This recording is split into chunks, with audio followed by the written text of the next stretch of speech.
Hotep à tous, bien-aimés frères et sœurs. Le génocidaire Paul Kagame demande un cessez-le-feu immédiat.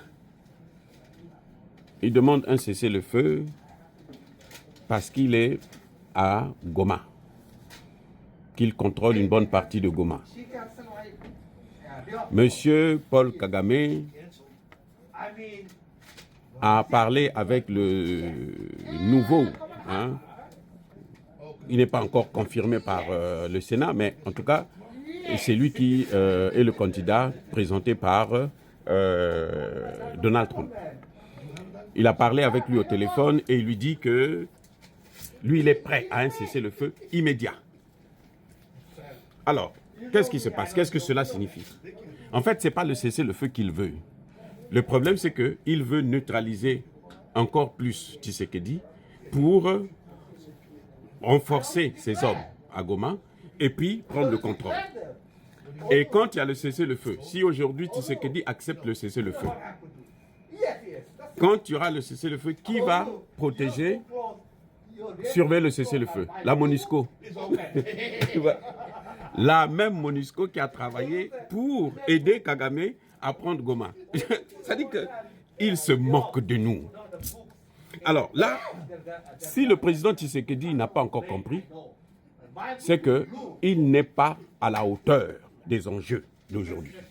C'est que vaut mieux qu'il démissionne. Qu'il laisse Kabila continuer à faire vendre le pays.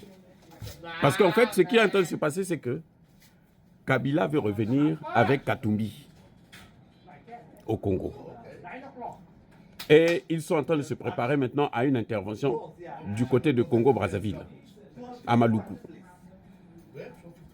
D'après nos informations, ils ont fait venir déjà beaucoup d'armes qui sont passées au Congo-Brazzaville avec leurs hommes.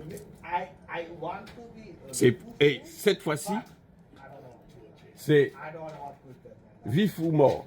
C'est-à-dire que s'ils peuvent neutraliser Tshisekedi, ils le feront. S'ils peuvent le déloger du pouvoir, ils le feront. Voilà l'objectif.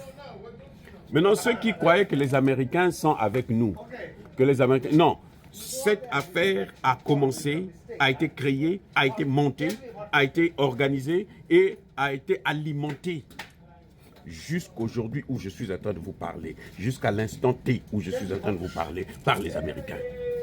Je vous ai dit déjà que les Américains, quand ils veulent vous aider, ils passent à l'action.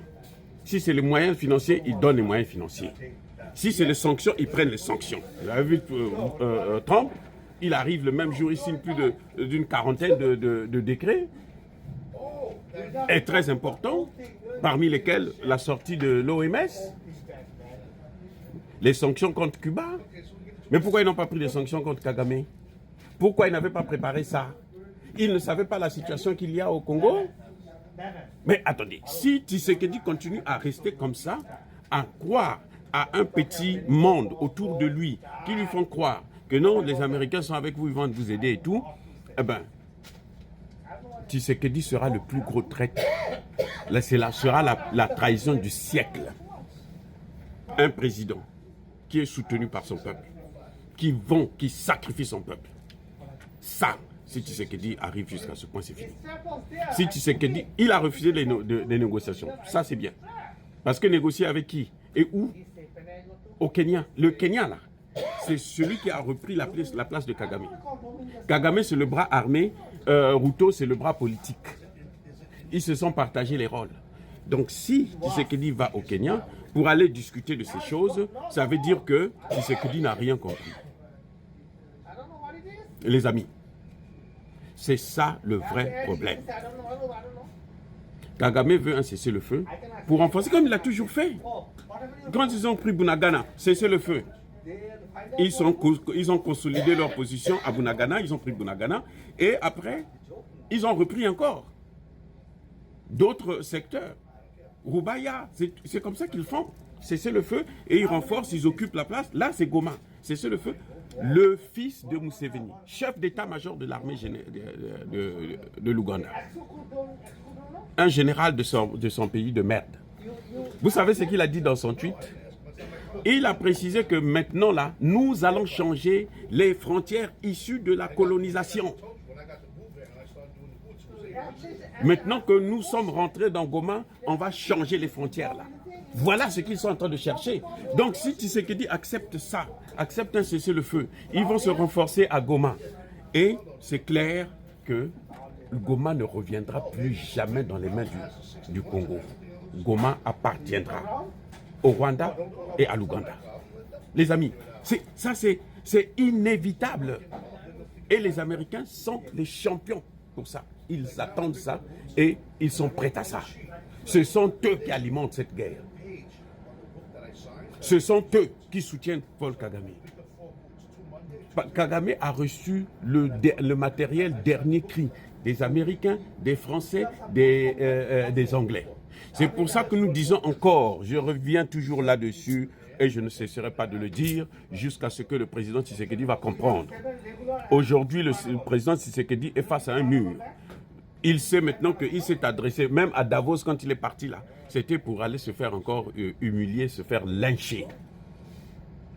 Tshisekedi, s'il ne va pas voir les Russes, le Congo va être balkanisé, avec la complicité de tous les pays de la sous-région, y compris le Congo-Brazzaville, y compris l'Angola, y compris le Kenya, y compris l'Ouganda, y compris... ça c'est même pas... Le Rwanda, Kagame, lui, comme il se drogue tellement, il sait que bon, lui, c'est lui qui est le plus fort. Hein, il se passe pour le plus fort de ce monde. Voilà. Ils vont faire du Congo ce qu'ils ont fait du Soudan. Et malgré ça, là, il n'y aura pas de paix. Malgré ça, là, ils vont chercher à venir jusqu'à Kinshasa. L'objectif de Kagame, c'est humilier Tshisekedi, même mort. Et il le fera. Si Tshisekedi continue à rester comme une femmelette qui ne peut pas prendre des décisions sérieuses. Il suffit de prendre des contacts avec les Russes. Les Russes vont assurer sa sécurité. On a vu ça tout récemment avec Kakadebi. On avait vu ça avec Touadéra. On avait vu ça avec Assimi Goïta, Ibrahim Traoré et le général Tchani. Donc, il a peur de quoi? Il a peur de quoi? Les amis, en tout cas, de toutes les façons, Kagame se croit invincible, mais l'histoire nous dira, puisque même les plus grands criminels de cette terre ont été vaincus. Soyez bénis, abondamment bénis par le Dieu de Kémite et par nos ancêtres évangélisés. Vive l'Afrique éternelle, j'ai dit et j'assume.